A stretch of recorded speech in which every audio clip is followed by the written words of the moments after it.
ओम नमः परमहंसास्वादितचरणकमलचिन्मकरन्दाय भक्तजनमानसनिवासाय श्रीरामचन्द्राय वागीशाय यस्य वदने लक्ष्मीर्यस्य च वक्षसि यस्यास्ते हृदये संवित्तं नृसिंहमहं भजे। विश्वसर्गविसर्गादि नवलक्षणलक्षितम् श्रीकृष्णाख्यं परं धाम जगद्धाम नमामि तत्।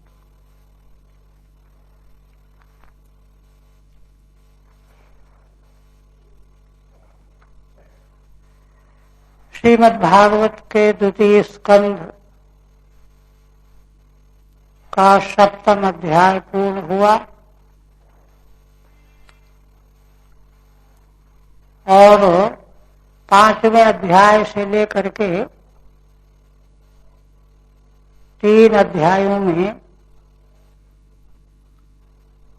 श्री भगवान के द्वारा सृष्टि लीला का कैसे प्राकट्य होता है और भगवान कैसे विविध अवतार ग्रहण करके संसार की रक्षा करते हैं और फिर अपने में विलीन कर लेते हैं। नारद जी के इस प्रश्न का 3 अध्याय में उत्तर दिया गया। अब इसके बाद 8वें अध्याय में महाराज 2 नए प्रश्न करते हैं और कुछ जिज्ञासा करते हैं। उनके प्रश्न करने से यह मालूम होता है कि महाराज परीक्षित सारा व्याख्यान बड़े मनोयोग से सुन रहे हैं, एक एक बात को पूरी तरह से समझ करके अवगाहन कर रहे हैं। तभी उस वक्तव्य पर उनके मन में प्रश्न पैदा होता है और कुछ जिज्ञासाएं, नई जिज्ञासाएं प्रकट होती हैं और कुछ प्रश्न पैदा होता है। तो इस 8वें अध्याय में महाराज के प्रश्नों का ही उल्लेख किया जाएगा। श्रीधर स्वामी कहते हैं, 8वें देह संबंधम आक्षेपण नीश जीवयोः बहून परीक्षिता पृच्छत पुराणार्थान बुभुत्सितान। दूसरे स्कंद के इस 8वें अध्याय में महाराज परीक्षित प्रश्न करते हुए यह पूछेंगे कि ईश्वर और जीव को 5 भौतिक देह का संबंध कैसे होता है,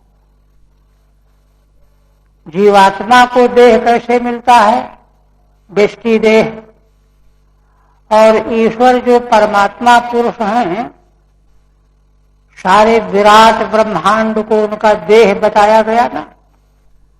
तो चिद रूपी परमेश्वर परमात्मा का देह से संबंध कैसे होता है, इसका तो कोई रास्ता समझ में आता नहीं है। इसलिए आक्षेप रूप यह प्रश्न है,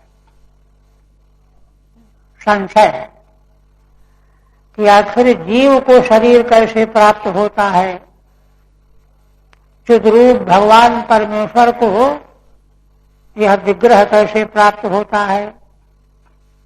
एक तो ये, और फिर कहते हैं कि बहून परीक्षिता पृच्छत। इसके अतिरिक्त महाराज परीक्षित ने और भी बहुत से प्रश्न किए हैं। तो वे प्रश्न पुराणार्थान बुभुत्सितान, पुराणों के व्याख्येय प्रश्न हैं। उन प्रश्नों की व्याख्या पुराणों में की गई है, तो पुराणों का क्या मत है उन प्रश्नों के उत्तर में, वहां उनमें कोई शंका नहीं है। केवल उनकी जानकारी चाहते हैं, ये कैसे होता है, ये कैसे होता है, ये कैसे होता है, जानकारी। किंतु ईश्वर और जीव दोनों चिद्रूप हैं, इनको अचित देह से संबंध कैसे होता है, यह संशय है। ये 8वें अध्याय का विषय है। संदेह और फिर अनेक प्रश्नों का की जिज्ञासा। आप कहते हैं राजोवाच, ब्रह्मणा चोदितो ब्रह्मन् गुणाख्याने गुणस्य च यस्मै यस्मै यथा प्राह नारदो देवदर्शनः। पहले महाराज देखिए, यहाँ शास्त्र कितना सुसंगठित रूप से प्रस्तुत किया जाता है। अब किन्हीं महापुरुष के सामने बैठ करके पहले तुम तर्क ही करने लगो तो क्या होता है कि ऐसा मालूम पड़ने लगता है कि ये बेकार की खोपड़ी वाला आदमी कुछ न कुछ तर्क वितर्क ही करता रहता है। पहले अपनी प्रामाणिकता दर्शानी चाहिए, अधिकारिता दर्शानी चाहिए, फिर जिज्ञासा अपनी प्रस्तुत करनी चाहिए। ये ढंग है। महापुरुषों के हृदय में हमारे प्रति प्रेम जगे, जिससे कि वे ठीक ठीक समाधान करने के लिए उत्साहित हों। अगर उत्तर देने को वाले को मालूम पड़ जाए कि ये बकवास करने वाला है, 20 प्रश्न पूछता रहता है, एक प्रश्न का उत्तर दिया नहीं कि उसकी बुद्धि उसका काट ढूंढ रही है, ये करता रहता है, तो उसको उच्च कोटि के महापुरुष उसके प्रश्नों का उत्तर देते ही नहीं है। तो महाराज परीक्षित ऐसे नहीं है, उन्होंने पहले अपनी शुश्रूषा व्यक्त की। मतलब ये है कि उनको ये नहीं है कि ब्रह्मा जी ने गलत कहा होगा, ब्रह्मा जी ने तो ठीक ही कहा होगा, किंतु हम समझने में समर्थ नहीं है, अक्षम हैं, इसलिए हम उसको कैसे समझें। तात्पर्य है प्रश्न करने में, प्रश्न को काटने में तात्पर्य नहीं है। तो इसके लिए महाराज का ढंग देखिए। कहते हैं ब्रह्मण, भगवान सुखदेव जी के लिए संबोधन है, ब्रह्मणा चोदितो ब्रह्मन् गुणाख्याने गुणस्य च।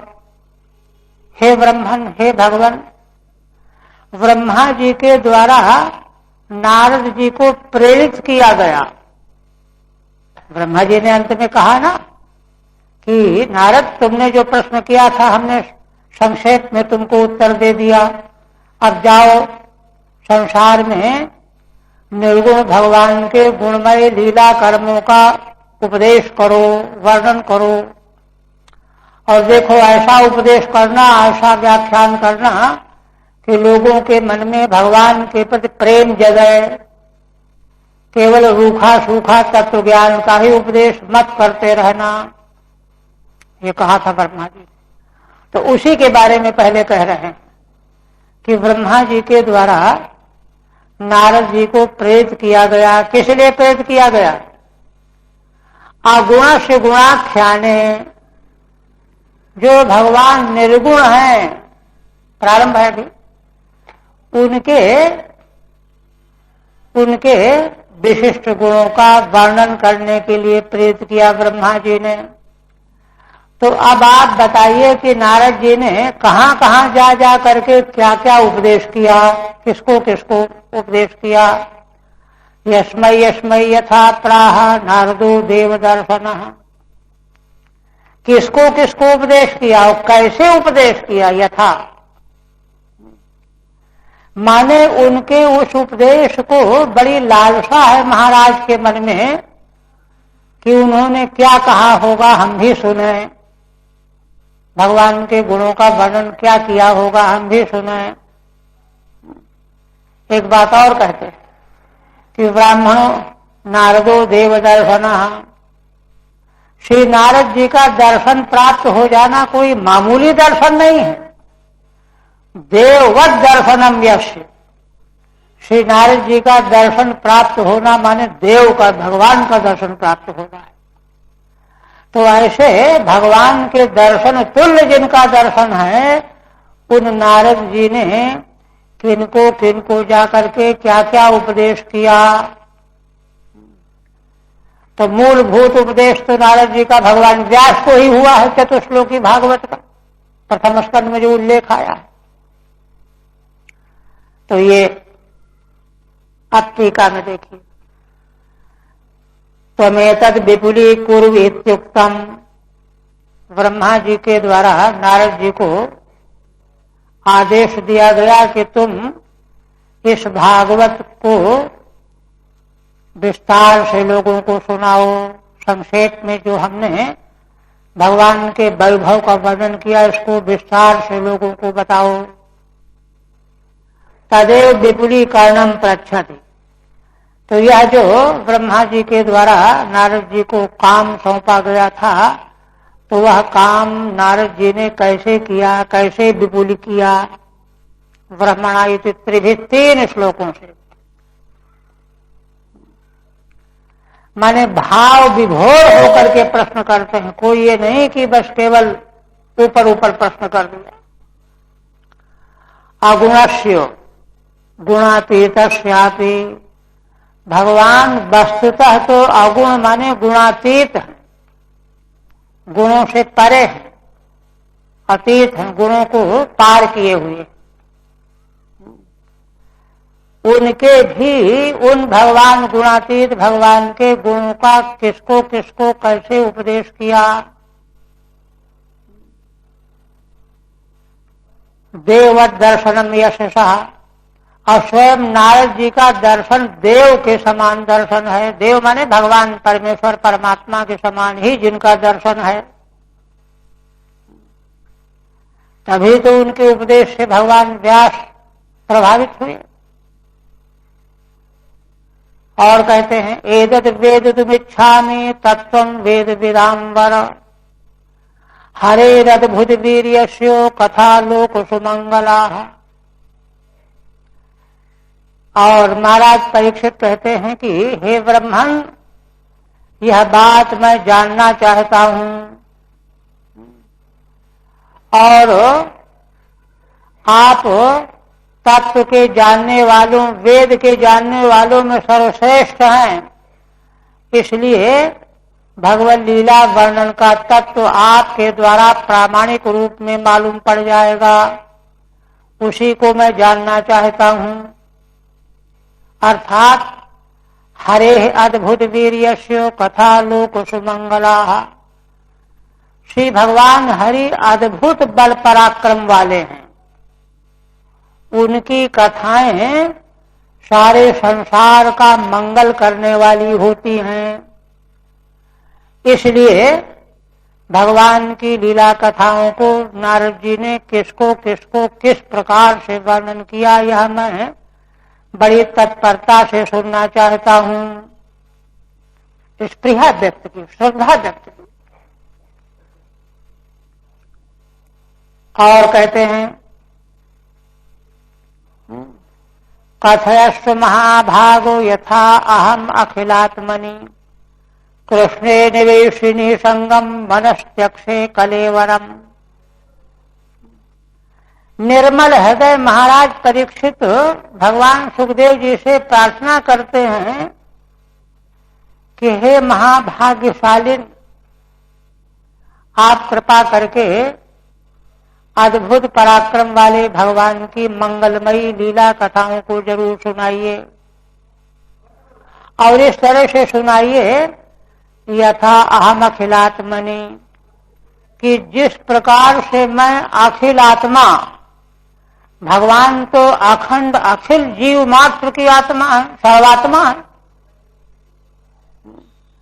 तो उन सर्वात्मा भगवान में श्री कृष्ण में जो श्री कृष्ण रूप है, कृष्णे निवेशिनी संगम मनस्त्यक्षे कलेवरम, अपने संग रहित मन को भगवान अखिलात्मा श्री कृष्ण में निवेश कर दूं और निवेश करके फिर शांति से देह का त्याग कर दूं। क्योंकि संसार का संग मिट जाने पर फिर देह के छूटने का कोई क्लेश नहीं है। और संसार का संग कब मिटेगा? जब मन पूरी तरह से अखिलात्मा भगवान में प्रविष्ट हो जाएगा। तो आप कृपा करके यह वर्णन करो। टीका, निसंगम मने श्री कृष्ण निवेश,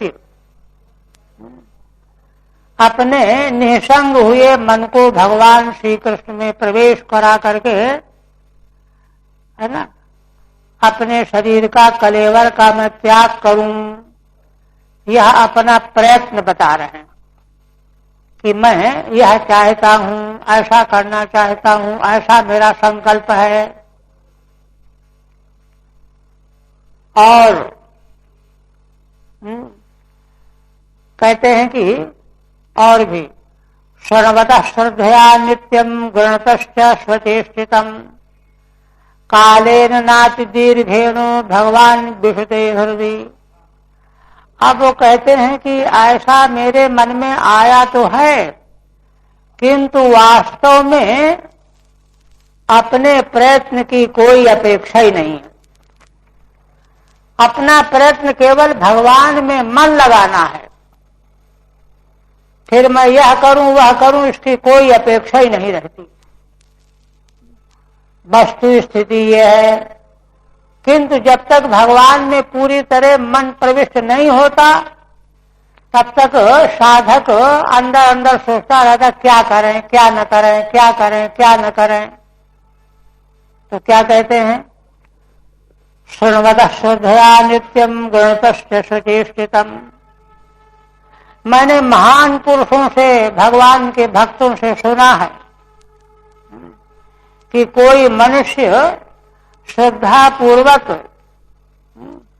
भगवान के लीला चरित्रों को श्रद्धा पूर्वक सुनता है और गणत माने वर्णन करता है। भगवान के अपने लीला चरित्रों को श्रद्धा पूर्वक सुनता है, नित्य अनवरत लगातार या कथन करता है, वर्णन करता है। तो कालेन नाति दीर्घेण, ज्यादा समय नहीं लगता, थोड़े समय में ही भगवान हृदय आविशते, भगवान स्वयं अपने हृदय में प्रवेश कर जाते हैं। भगवान जब प्रवेश कर जाते हैं तो फिर अपने प्रयत्न की क्या अपेक्षा रह गई? अपना प्रयत्न तो वहीं तक है कि भगवान हमारे मन में आ जाएं, मन हमारा भगवान में लग जाए, केवल प्रयत्न यहां तक है। फिर कोई प्रयत्न की अपेक्षा है नहीं। ठीक है, सोपि श्रद्धया शृण्वतो नावश्यक इत्याह। कहते हैं कि मैं डर के मारे कह तो रहा हूं कि भगवान में मन को लगा करके और कलेवर को छोड़ दूंगा। अपना प्रयत्न बता रहे हैं ना कि मैं ये चाहता हूं, किंतु वास्तव में अपने प्रयत्न की कोई अपेक्षा ही नहीं है। श्रद्धा पूर्वक भगवान के लीला चरित्रों को जो सुन रहा है, उसके लिए अपने प्रयत्न की कोई अपेक्षा नहीं है। सब काम भगवान के द्वारा अपने आप हो जाएगा। कैसे? सर्वतः हेतु स्वत प्रयत्नम बिनापि, अपना प्रयत्न कुछ भी न करो, केवल मात्र भगवान के लीला चरित्रों का श्रवण करो, गान करो, तो ही भगवान स्वयं हृदय विशति, भगवान अपने आप ही हृदय में प्रवेश कर जाते। ये भगवान का औदार्य। और देखिए कितना बड़ा विश्वास, देखिए भगवान के प्रति ऐसा ही विश्वास हमको हो। साधन का प्राण होता है विश्वास, ऐसा विश्वास। और देखिए उससे भी आगे बढ़ करके कहते हैं कि भगवान हृदय में प्रवेश कर जाएंगे तो उससे क्या होगा? कहते सुनो, प्रविष्टः कर्णरंध्रेण स्वानाम भाव सरोरुहम। कान के छिद्र के द्वारा भगवान जब भक्त के हृदय में प्रवेश कर जाते हैं, स्वानाम माने भक्तानाम, तो क्या करते हैं? कहां प्रवेश कर जाते? भाव सरोरुहम, हृदय कमल में। भाव रूपी सरोरुह माने कमल। धुनोति समलम कृष्ण शल्यस्य यथा शरत्। तब वे भगवान हृदय के सारे समल माने कलमश को, पाप को धो देते हैं। वे भगवान हृदय के कलमश पाप को, वासना जनित कलमश पाप को धो देते हैं, साफ कर देते हैं। इस बात को दृष्टांत से सिद्ध करते हैं। शलिलस्य यथा शरत्, जैसे शरद ऋतु सलिल माने जल के कलमश को, समल को साफ कर देता है। शरद ऋतु, शरद ऋतु में अपने आप सारे जलाशय निर्मल हो जाते हैं, उज्ज्वल हो जाते हैं। ये दृष्टांत दिया है। दृष्टांत का रहस्य श्रीधर स्वामी बताएंगे। ठीक है। भाव सरोरुहम माने हृदय कमलम। भाव माने हृदय, सरोह माने कमल, हृदय कमल में प्रविष्टस्य तद्गतम सर्वम मलम धुनोति। उस हृदय में जो जो मल रहता है उस सबको धो देते हैं भगवान श्री कृष्ण। दृष्टांत है शल्यस्य यथा शरत्। कह रहे हैं कि देखो, दृष्टांत का स्पष्टीकरण करते हैं श्रीधर स्वामी। द्रव्यांतर व्यामिश्रणादिना कुंभस्थे जले। कुंभ माने घड़े में जल है, किंतु उसमें कोई कूड़ा करकट वैसी चीज आकर के मिल गई है, तो उस जल को साफ करना हो तो कोई निर्मली वगैरह, फिटकरी वगैरह लोग मिलाते हैं ना। जले शोधिते तदेव केवलम शुद्धति। तो निर्मली जिस कुंभ में मिलाई जाएगी केवल उसी घट का जल तो शुद्ध होगा।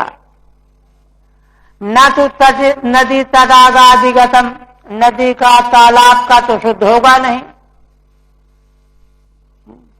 जहां निर्मली मिलाई जाएगी उसी घड़े का जल शुद्ध होकर रह जाएगा। एक बात। दूसरी बात और, सच मलः कुंभस्य अंतस्तिष्ठत्येव। वह निर्मली मिलाकर के शुद्ध किया हुआ जल उसी घड़े के नीचे पेंदी में बैठ जाएगा, छन करके नीचे आ जाता है, ऊपर जल साफ साफ रह जाता है, भाग नहीं जाता वहां से। न तो सर्वथा विलीयते। उस विकार का मल का विलय थोड़ा होता है, वो तो वही नीचे जम जाता है।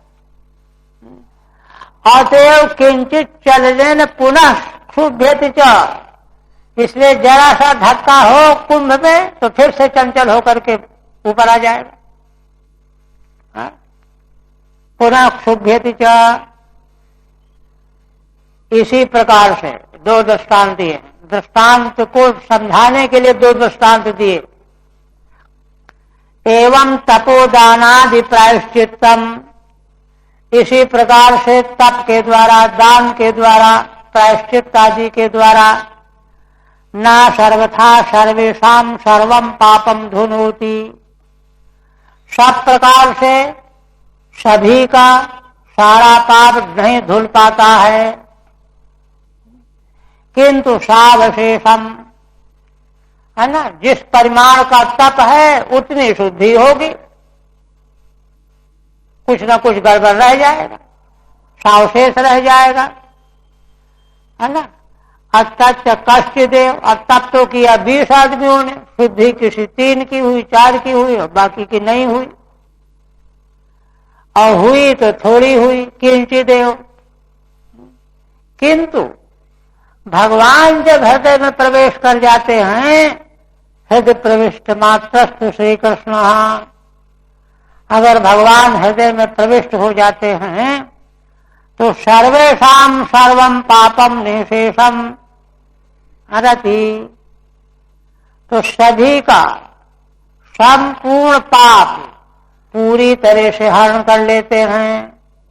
पाप का अंश रह नहीं जाता है ना, पूरी तरह से नष्ट हो जाता है। और जो जो भगवान को अपने भीतर बैठा लेता है सभी का पाप नष्ट हो जाता है। 3 विशेषताएं हैं। इस 3 विशेषता वाला दृष्टांत दिया है ना महाराज ने। सलिलस्य यथा शरद ऋतु, शरद ऋतु आकर के कोई निर्मली थोड़े घोलती है और कोई एक ही तालाब को थोड़े शुद्ध करती है ना। सारी पृथ्वी में जहां जहां जल है, नदी में, तालाब में, कुएं में, सब का सब उसके आने मात्र से सब शुद्ध हो जाता है। ये दृष्टांत है। सलिलस्य मलम यथा शरदिति, यह सर्वथा उच्च कोटि का दृष्टांत। भगवान का हृदय में आ जाना शरद ऋतु के आने पर समग्र जल के शुद्ध हो जाने वाला है। और जब सारा मल समल नष्ट हो गया तब ततस्य कृतार्थो भवति इत्याह, फिर तो कृतार्थ हो जाता है। अग्रिम श्लोक। धौतात्मा पुरुषः कृष्ण पाद मूलम न मुंचति, मुक्त सर्व परिक्लेशः पांथा स्वशरणम यथा। ये देखिए उपलब्धि। महाराज कहते हैं कि ब्रह्मन, जब पुरुष मनुष्य जिसका चित्त भगवान के हृदय कमल में प्रविष्ट हो जाने पर शुद्ध हो गया, तो शुद्ध हो जाने के बाद भगवान श्री कृष्ण के चरणों को वह छोड़ता नहीं है। असल में भगवान में मन न लगने का कारण जो है पाप ही है। पूर्व पाप के कारण हर चर्चा न सुहाए, ज्यों बुखार के अंश में भोजन से रुचि जाए। वस्तु स्थिति तो ये है। किंतु जब किसी प्रकार से भगवान अंदर आ गए तो उनके आने से सारे समल नष्ट हो गए, निष्पाप हो गया। अब तो वह धौतात्मा हो गया। धौतः शुद्धिकृत आत्मा अंतःकरणम यस्य। और जब निर्मल अंतःकरण वाला हो गया तो कृष्ण पाद मूलम न मुंचति। अब इसके बाद खींचने पर भी भगवान के चरण के मूल को वह छोड़ेगा ही नहीं। भगवान का स्मरण उसके भीतर से जाएगा ही नहीं। यही परम पुरुषार्थ है। परम पुरुषार्थ यही है। गोपांगनाओं के वचन में आया है ना कि उलाहना दे रही हैं भगवान से नाराजगी पे, भ्रमर गीत के प्रकरण में। तो उनसे जब किसी ने कहा कि छोड़ो उनकी चर्चा, तो कहती ये संभव नहीं है। भगवान कृष्ण एक बार हृदय में आ जाने के बाद उनको छोड़ तो कोई सकता ही नहीं है। इसलिए कृष्ण पाद मूलम न मुंचति। और भगवान अगर हृदय से छोड़ के चले गए तो मतलब आए ही नहीं, उसका अर्थ यह है। और कहते हैं तब क्या होगा? तो मुक्त सर्व परिक्लेशः पांथा स्वशरणम यथा। हे ब्रह्मन, तब तो वह समस्त क्लेशों से मुक्त हो जाएगा।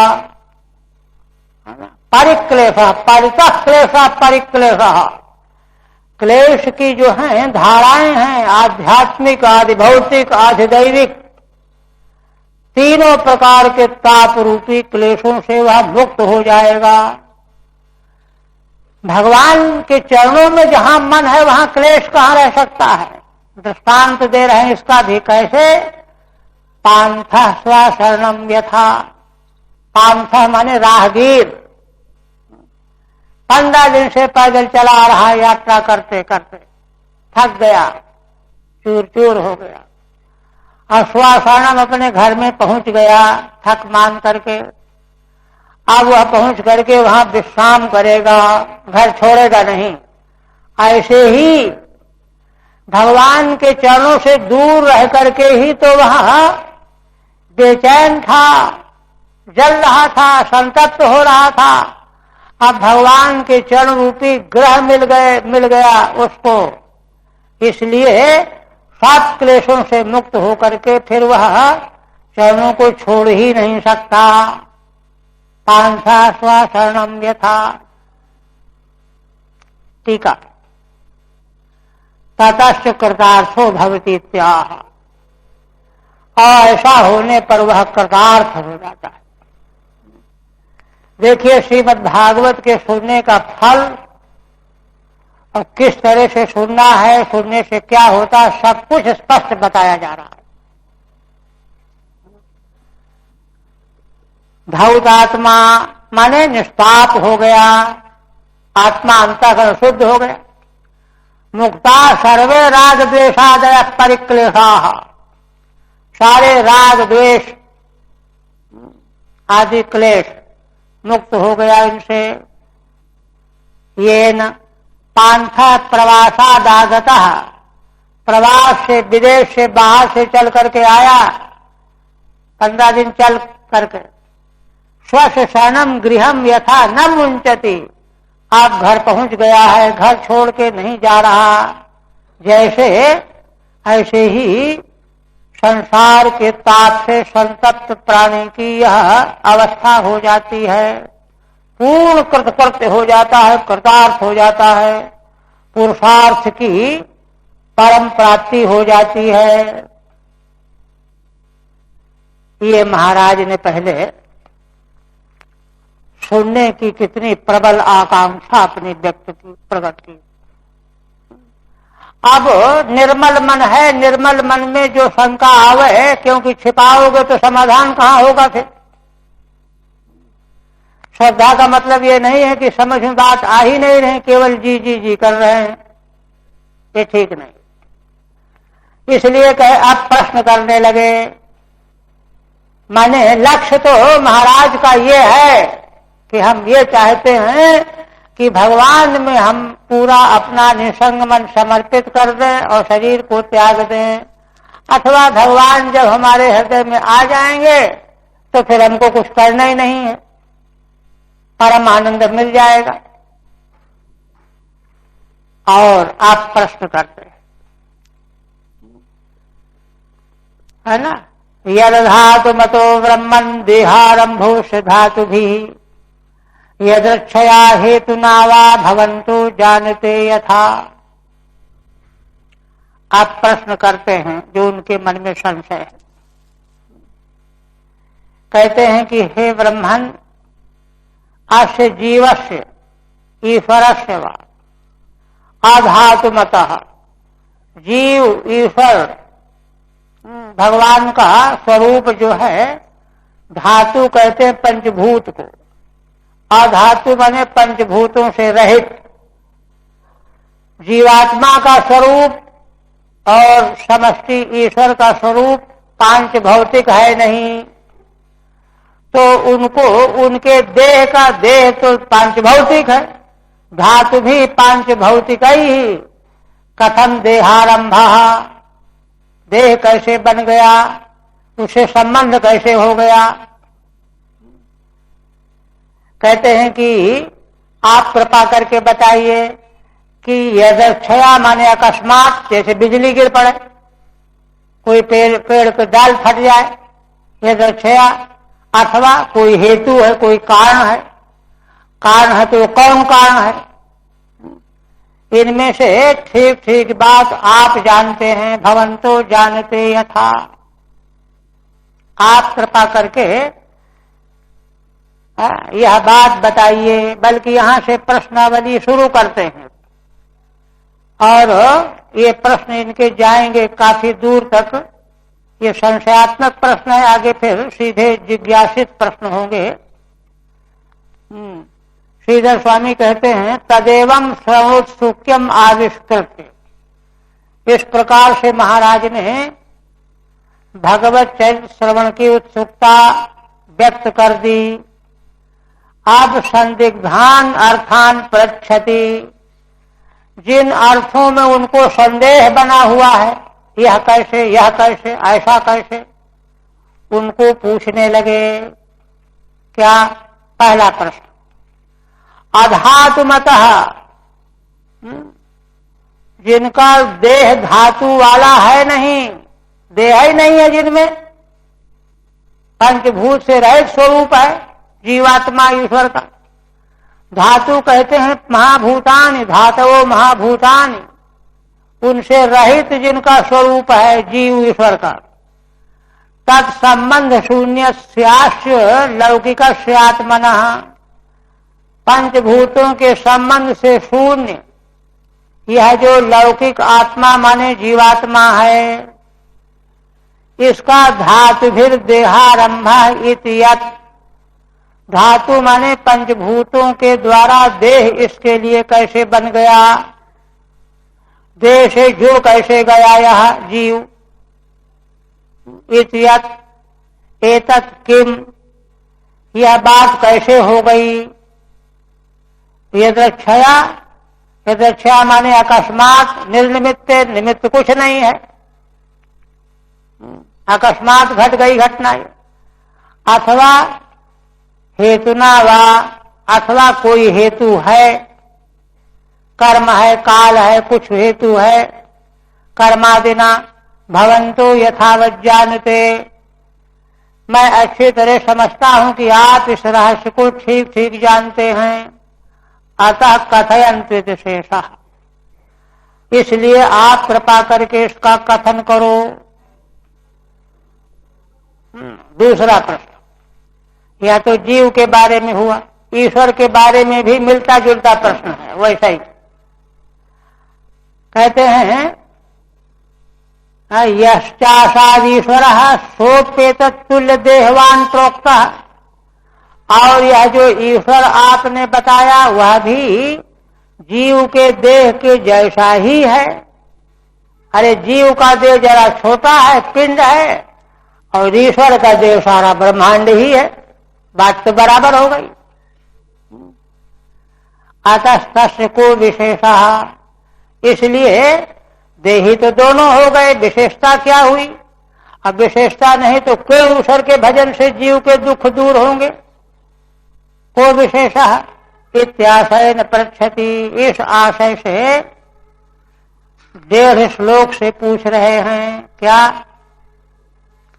आसीद यदुदरात् पद्मम लोक संस्थान लक्षणम, हे भगवान आपने जैसा बताया कि भगवान नारायण के उदर से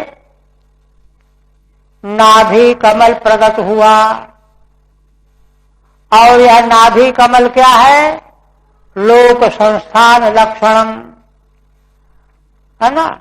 14 भुवनात्मक जितना भी लोक है उसी के अवयव वाला है भगवान का नाभि कमल। आगे 3रे अध्याय में जहां ब्रह्मा जी की सृष्टि का वर्णन किया जाएगा तो वहां यह कहा जाएगा कि ब्रह्मा जी जिस कमल पर बैठे थे प्रकट होकर के, उस कमल से ही उन्होंने ब्रह्मांड बनाया। उसके 2 पोर्शन कर दिए, 7 लोक ऊपर 7 लोक नीचे, बीच में भूलोक, ऐसा 3रे स्कंद में कहा जाएगा। तो यही लोक संस्थान लक्षण वाला पद्म हुआ। और माने भगवान के नाभि में प्रकट जो कमल है वही समग्र ब्रह्मांड है, 14 भुवन है। और यह भुवन जो है क्या है? भगवान का विग्रह है, देह है, शरीर है। और यह विग्रह कितना है? तो कहते हैं कि जैसे हमारा, हम लोगों का, मनुष्यों का विग्रह शरीर क्या है? पिंड। हमारे अपने हाथ की नाप से 3.5 हाथ का। उसी प्रकार से लोक संस्थान जो भगवान का जो विग्रह है, तो वह विग्रह भी भगवान का अपने भगवान के हाथ से 3.5 हाथ का। यावानयं वै पुरुषः यत्ता वै वै पृथक्, जितना बड़ा यह पुरुष है उतने ही अवयवों वाला वह पुरुष भी है। तावानसादिति प्रोक्तः संस्था अवयवानिव, उसी प्रकार से वह विराट विग्रह वाला ईश्वर भी कहा गया है अवयवान की तरह से। यह प्रश्न है। टीका आशीदित सार्धेन, कहते हैं लोकानाम संस्थानम रचना, संस्थान माने स्थिति रचना, लोकों की रचना। तदेव लक्षणम स्वरूपम यस्य, वही लक्षण स्वरूप है जिसका तत्त्रैलोक्यात्मकम पद्मम, तदात्मक पद्म है भगवान के नाभि में जो प्रकट हुआ। यस्य उदरादासीत, जो जिन भगवान के उदर से प्रकट हुआ।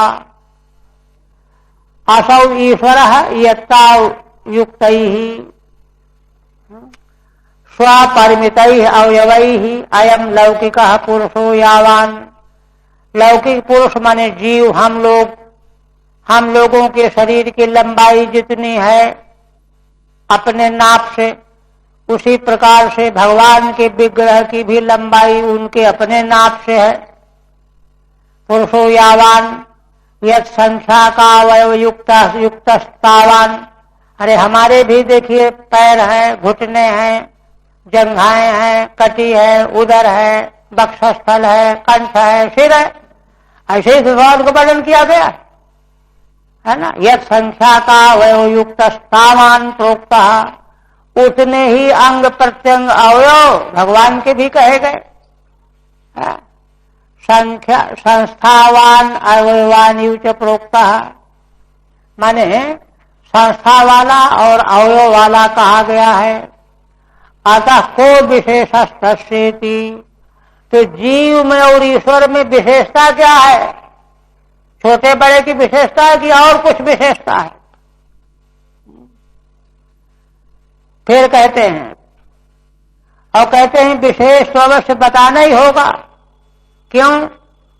आगे देखिए, आजो सृजति भूतानि भूतात्मा यदनुग्रहात् ददृशे येन तद्रूपम नाभिपद्म समुद्भवः। आज माने ब्रह्मा भूतात्मा होकर के, माने पंचभूतों में व्याप्त होकर के ब्रह्मा जी प्राणियों को रचते हैं। जिन भगवान के अनुग्रह से ब्रह्मा जी पंचभूतों में व्याप्त होकर के रचते हैं, वहां कमल में भी व्याप्त होकर के ही रचा है, ये वर्णन आगे आएगा। ददृशे येन तद्रूपम नाभिपद्म समुद्भवः, और जिन भगवान के द्वारा ब्रह्मा जी का नाभि कमल से उत्पन्न शरीर स्वरूप दिखाई देता है। टीका, आजो ब्रह्मा भूता नाम व्यष्टुपाधि नाम आत्मा नियंता, ब्रह्मा जो हैं व्यष्टि की उपाधि वाले आत्मा, जीवों के नियंता हैं। समाध्युपाधित्वात्, समष्टि उपाधि, समष्टि की उपाधि ब्रह्मा है ना, हम लोग व्यष्टि हैं। येन च अनुग्रहता तस्वरूपम ददृशे दृष्टवान, जिन भगवान का अनुग्रह प्राप्त करके उन भगवान का स्वरूप दर्शन भी किया ब्रह्मा जी ने। आगे वर्णन आएगा अग्रिम अध्याय में।